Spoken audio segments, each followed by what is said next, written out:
Assalamu алейкум, каналыма кош келиңиздер. Бүгүн сиздер менен быштак кошулган жана карамели менен аябандай таамдуу сонун пирог жасайбыз. Видеону аягына чейин карап, мен менен бирге болуңуздар. Каналыма каттала элек болсоңуздар, каттала кетиңиздер. Анда эмесе кеттик. Эң биринчи алдын ала ээлеп алган унубузду салып, андан үстүнө разрыхлитель салып, жакшылап аралаштырып алабыз. Андан кийин муздаткычтан чыккан сливочный майыбызды кошуп, ушундай кылып кыргычтан өткөрүп кошуп алабыз. Улам-булам унга буулап туруңуздар.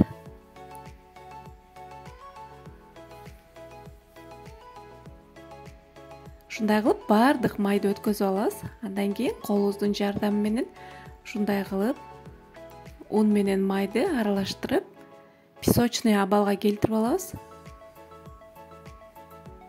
Мынакей, даяр.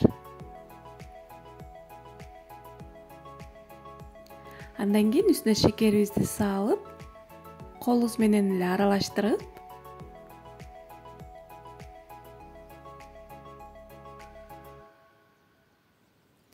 андан кийин бир жумурткабызды кошуп, камыр ээлейбиз.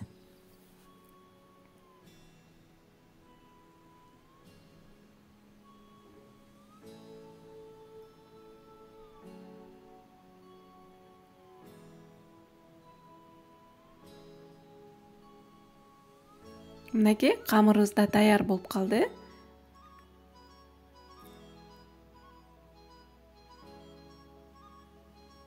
Даяр болгон камырыбызды мешокко салып туруп, муздаткычка жарым саатка коюп турабыз.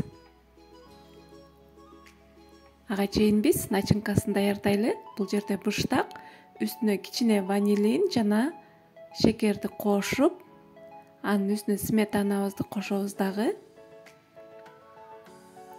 Андан кийин 2 жумурткабызды кошуп, блендердин жардамы менен бардыгын аралаштырып, бирдей массага келтирип алабыз.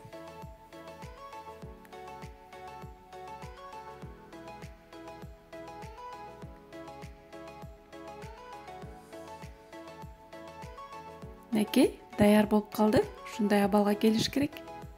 Аябандай даамдуу начинка болот. Мынакей, даяр. Эми муздаткычтан камырыбызды алып чыгып, ушундай пергамент кагазыбызды ушундай кылып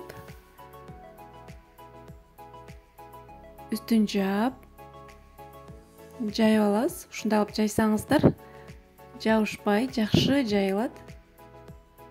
Эң биринчи ыңгайсыздык жаратышы мүмкүн.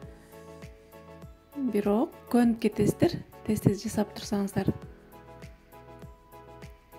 Мынакей, ушинтип тегеретип, тегиз кылып, 4 жарча кылып жайып алабыз.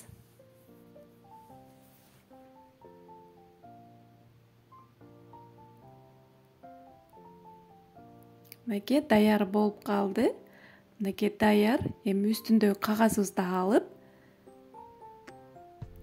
менде ушундай 4 бурчтуу форма, ушундай кылып ченеп, андан кийин үстүн кичине басып кесип алабыз. Ал эми чекесинде ашып калган камырларды ушундай ичине ушундай бортик жасап чыгабыз. Ошон үчүн кичине чекесине ашыра жайыңыздар камырды.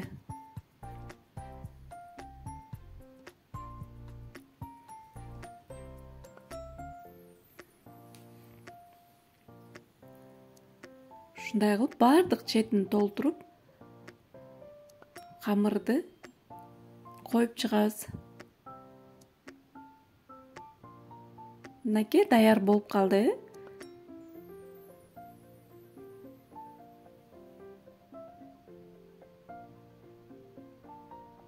Мынакей, даяр. Эми листибизге салып, чекесине камырларды салып кое берсеңиздер эч нерсе болбойт, анча мынчасын. Даярдап алган быштактан начинкабызды салып, жакшылап жайгаштырып,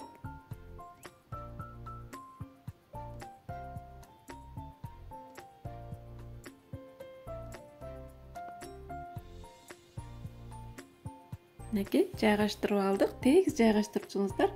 Эми чекесин ушундай кылып тегиздеп чыксаңыздар болот. Колубуздун жардамы менен эле тегиздеп коебуз.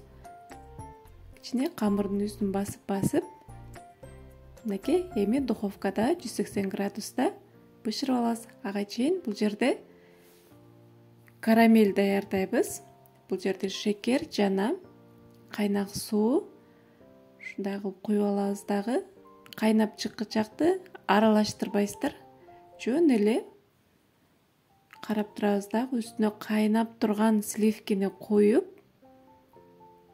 аралаштырып тез аралаштырыңыздар, дүүнө тартып кетпесин. Сливкиңиздер да сөзсүз түрдө ысык болуш керек.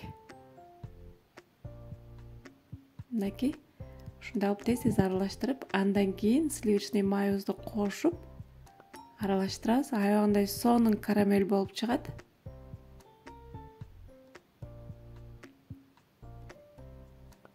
Отту өчүрөбүз дагы. Ушундай кылып даярдап алабыз.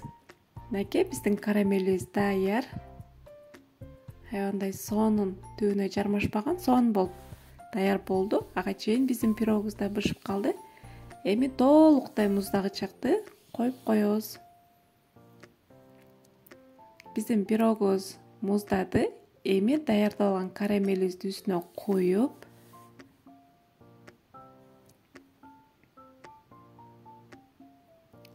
жакшылап жайгаштырып алабыз. Карамель кошулган аябагандай сонун, даамдуу пирог болот. Бул пирогду жасабай койбосоңуздар болбойт. Сөзсүз түрдө жасап көрүңүздөр кыздар. Мынакей.